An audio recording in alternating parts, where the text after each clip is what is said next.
हरे कृष्णा, राधे राधे। आप सभी का आपके अपने YouTube चैनल पर हार्दिक स्वागत है। आइए शुरू करते हैं माघ मास महात्म्य का अध्याय 2। मृगशृंग मुनि का भगवान से वरदान प्राप्त करके अपने घर लौटना। वशिष्ठ जी कहते हैं, राजन, मैं माघ मास का प्रभाव बतलाता हूँ, सुनो। इसे भक्ति पूर्वक सुनकर मनुष्य सब पापों से मुक्त हो जाता है। प्राचीन रथंतर कल्प के सतयुग में कुत्स नाम के एक ऋषि थे जो ब्रह्मा जी के पुत्र थे। वे बड़े ही तेजस्वी और निष्पाप थे। उन्होंने कर्दम ऋषि की सुंदरी कन्या के साथ विधि पूर्वक विवाह किया। उसके गर्भ से मुनि के वत्स नाम का पुत्र हुआ जो वंश को बढ़ाने वाला था।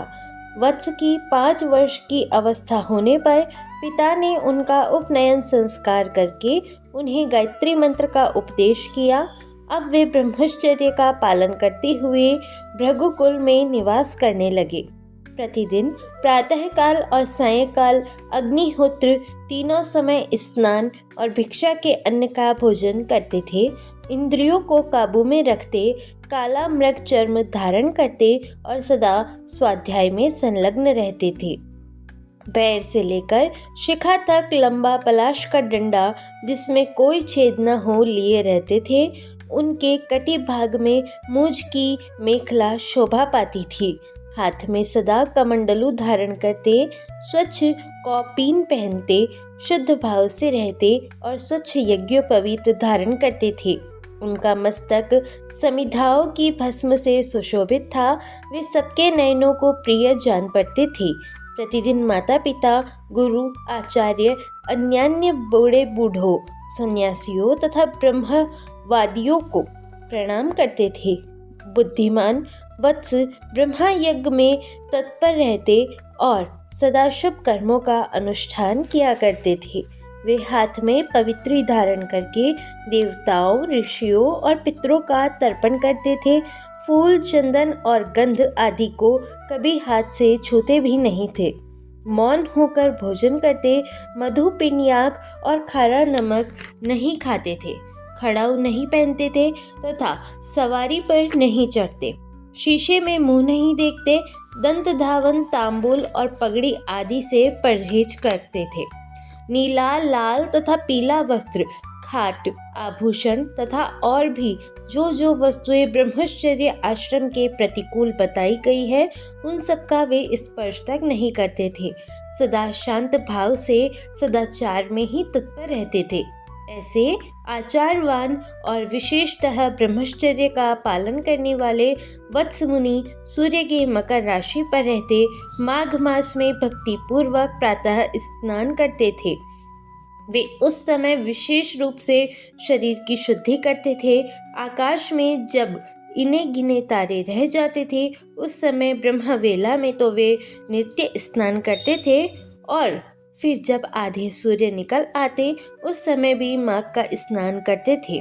वे मन ही मन अपने भाग्य की सराहना करने लगे। अहो, इस पश्चिम वाहिनी कावेरी नदी में स्नान का अवसर मिलना प्रायः मनुष्यों के लिए कठिन है, तो भी मैंने मकरारक में यहाँ स्नान किया। वास्तव में मैं बड़ा भाग्यवान हूँ। समुद्र में मिली हुई जितनी नदियाँ हैं, उन सबका प्रवाह जहाँ पश्चिम या उत्तर की ओर है, उस स्थान का प्रयाग से भी अधिक महत्व बतलाया गया है। मैंने अपने पूर्व पुण्यों के प्रभाव से आज कावेरी का पश्चिमगामी प्रवाह प्राप्त किया है। वास्तव में मैं कृतार्थ हूँ। इस प्रकार सोचते हुए वे प्रसन्न होकर कावेरी के जल में तीनों काल स्नान करते थे। उन्होंने कावेरी के पश्चिमगामी प्रवाह में 3 साल तक माघ स्नान किया। उसके पुण्य से उनका अंतःकरण शुद्ध हो गया। वे ममता और कामना से रहित हो गए। तदंतर माता पिता और गुरु की आज्ञा लेकर वे सर्व पापनाशक कल्याण तीर्थ में आ गए। उस सरोवर में भी 1 मास तक माघ स्नान करके ब्रह्मचारी वत्स मुनि तपस्या करने लगे। राजन, इस प्रकार उन्हें उत्तम तपस्या करते देख भगवान विष्णु प्रसन्न होकर उनके आगे प्रत्यक्ष प्रकट हुए और बोले, महाप्राज्ञ मृगशृंग, मैं तुम पर बहुत प्रसन्न हूँ। यह कहकर भगवान पुरुषोत्तम ने उनके ब्रह्मारंध्र यानी मस्तक का स्पर्श किया। तब वत्स मुनि समाधि से विरत हो जाग उठे और उन्होंने अपने सामने ही भगवान विष्णु को उपस्थित देखा। वे सहस्त्र सूर्यों के समान तेजस्वी कौस्तुभ मणि रूप आभूषण से अत्यंत भासमान दिखाई देते थे। तब मुनि ने बड़े वेग से उठकर भगवान को प्रणाम किया और बड़े भाव से सुंदर स्तुति की। भगवान हृषिकेश की स्तुति और नमस्कार करके वत्स मुनि अपने मस्तक पर हाथ जोड़े चुपचाप भगवान के सामने खड़े हो गए। उस समय उनके नेत्रों से आनंद के आंसू बह रहे थे और सारे शरीर में रोमांच हो आया था। तब श्री भगवान ने कहा, मृगशृंग, तुम्हारी इस स्तुति से बड़ी प्रसन्नता हुई है। माघ मास में इस सरोवर के जल में जो तुमने स्नान और तप किए हैं, इससे मैं बहुत संतुष्ट हूँ। मुने, तुम निरंतर कष्ट सहते सहते थक गए हो। दक्षिणाओं सहित यज्ञ, दान, अन्यान्य नियम तथा यमों के पालन से भी मुझे उतना संतोष नहीं होता जितना माघ के स्नान से होता है। पहले तुम मुझसे वर मांगो, फिर मैं तुम्हें मनोवांछित वस्तु प्रदान करूँगा। मृगशृंग, तुम मेरी प्रसन्नता के लिए मैं जो आज्ञा दूं उसका पालन करो। इस समय तुम्हारे ब्रह्मचर्य से जिस प्रकार ऋषियों का संतोष हुआ है, उसी प्रकार तुम यज्ञ करके देवताओं को और संतान उत्पन्न करके पितरों को संतुष्ट करो। मेरे संतोष के लिए ये दोनों कार्य तुम्हें सर्वथा करने चाहिए। अगले जन्म में तुम ब्रह्मा जी के पुत्र महाज्ञानी ऋभु नामक जीवन मुक्त ब्राह्मण होगे और निदाघ को वेदांत वाक्य जन्य ज्ञान का उपदेश करके पुनः परम धाम को प्राप्त हो जाओगे। मृगशृंग बोले, देवदेव, संपूर्ण देवताओं द्वारा वंदित जगन्नाथ, आप यहाँ सदा निवास करें और सबको सब प्रकार के भोग प्रदान करते रहें। आप सदा सब जीवों को सब तरह की संपत्ति प्रदान करें। भगवान, यदि मैं आपका कृपा पात्र हूँ तो यही एक वर जिसे निवेदन कर चुका हूँ, देने की कृपा करें। हे कमल नयन, चरणों में पड़े हुए भक्त को दुख दूर करने वाले अच्युत, आप मुझ पर प्रसन्न होइए। शरणागत वत्सल, मैं आपकी शरण में आया हूँ। भगवान विष्णु बोले, मृगशृंग, एवमस्तु, मैं सदा यहाँ निवास करूँगा। जो लोग यहाँ मेरा पूजन करेंगे उन्हें सब प्रकार की संपत्ति हाथ लगेगी। विशेषतः जब सूर्य मकर राशि पर हो, उस समय इस सरोवर में स्नान करने वाले मनुष्य सब पापों से मुक्त हो मेरे परम पद को प्राप्त होंगे। व्यतिपात योग में अयन प्रारंभ होने के दिन, संक्रांति के समय, विषुव योग में पूर्णिमा और अमावस्या तिथि को तथा चंद्र ग्रहण और सूर्य ग्रहण के अवसर पर यहाँ स्नान करके यथाशक्ति दान देने से और तुम्हारे मुख से निकले हुए इस स्तोत्र का मेरे सामने पाठ करने से मनुष्य मेरे लोक में प्रतिष्ठित होगा। भगवान गोविंद के योग कहने पर उन ब्राह्मण कुमार ने पुनः प्रणाम किया और भक्तों के अधीन रहने वाले श्री हरि से फिर एक प्रश्न किया। कृपानिधि देवेश्वर, मैं तो कुत्स मुनि का पुत्र वत्स हूँ, फिर मुझे आपने मृगशृंग कहकर क्यों संबोधित किया? भगवान बोले, ब्रह्मन, इस कल्याण सरोवर के तट पर जब तुम तपस्या करने में लगे थे, उस समय जो मृग प्रतिदिन यहाँ पानी पीने आते थे, वे निर्भय होकर तुम्हारे शरीर में अपने सींग रगड़ा करते थे। इसी से श्रेष्ठ महर्षि तुम्हें मृगशृंग कहते हैं। आज से सब लोग तुम्हें मृगशृंग ही कहेंगे। यो कहकर सबको सब कुछ प्रदान करने वाले भगवान सर्वेश्वर वहाँ रहने लगे।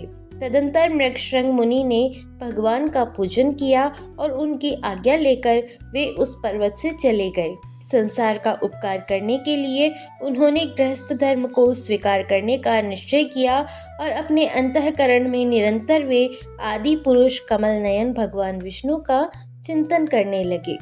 अपनी जन्मभूमि भोजराज नगर में घर आकर उन्होंने माता और पिता को नमस्कार करके अपना सारा समाचार कह सुनाया।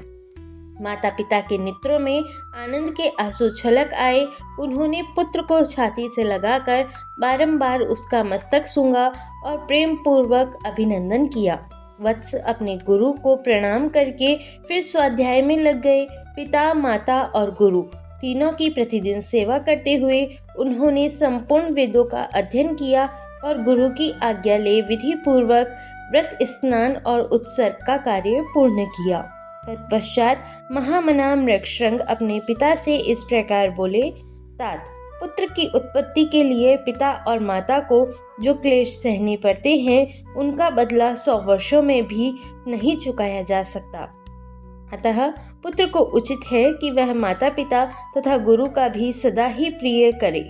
इन तीनों के अत्यंत संतुष्ट होने पर सब तपस्या पूर्ण हो जाती है। इन तीनों की सेवा को ही सबसे बड़ा तप कहा गया है। इनकी आज्ञा का उल्लंघन करके जो कुछ भी किया जाता है वह कभी सिद्ध नहीं होता। विद्वान पुरुष इन्हीं तीनों की आराधना करके तीनों पर लोकों पर विजय पाता है। जिससे इन तीनों को संतोष हो वही मनुष्यों के लिए चारों पुरुषार्थ कहा गया है। इसके सिवा जो कुछ भी वह उपधर्म कहलाता है। मनुष्य को उचित है कि वह अखंड ब्रह्मचर्य का पालन करते हुए पिता से क्रमशः 3, 2 या 1 वेद का अध्ययन करने के पश्चात गृहस्थ आश्रम में प्रवेश करे। यदि पत्नी अपने वश में रहे तो गृहस्थ आश्रम में बढ़कर दूसरी कोई वस्तु नहीं है। पति और पत्नी की अनुकूलता धर्म, अर्थ और काम की सिद्धि का प्रधान कारण है। यदि स्त्री अनुकूल हो तो स्वर्ग से क्या लेना है, घर ही स्वर्ग हो जाता है। और यदि पत्नी विपरीत स्वभाव की मिल ही गई हो तो नरक में जाने की क्या आवश्यकता है। यही नरक का दृश्य उपस्थित हो जाता है। सुख के लिए गृहस्थाश्रम स्वीकार किया जाता है, किंतु वह सुख पत्नी के अधीन है।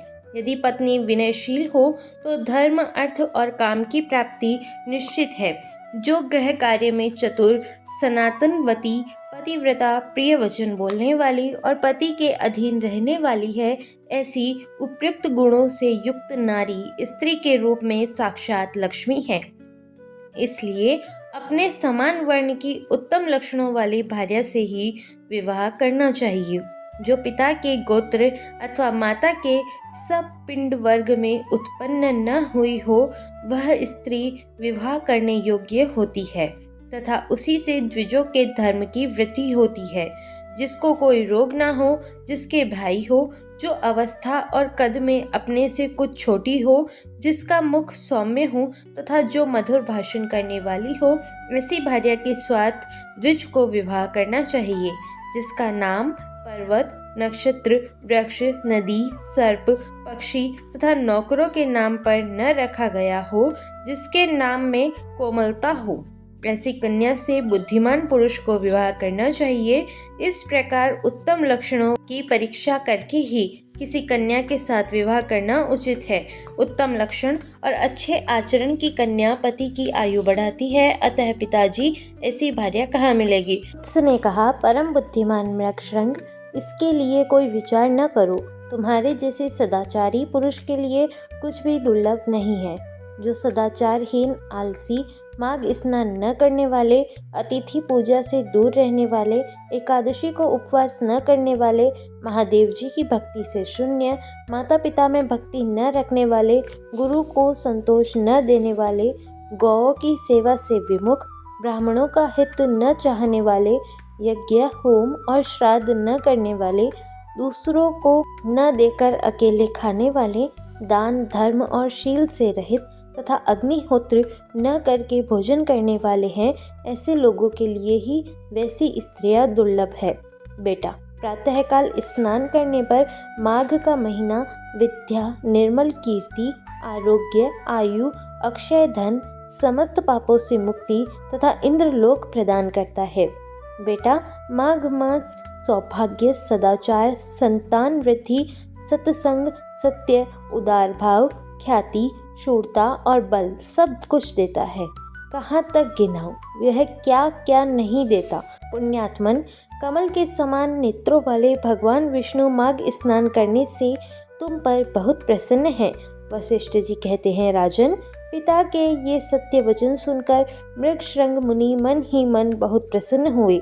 उन्होंने पिता के चरणों में मस्तक झुकाकर पुनः प्रणाम किया और दिन रात वे अपने हृदय में श्री हरि का ही चिंतन करने लगे।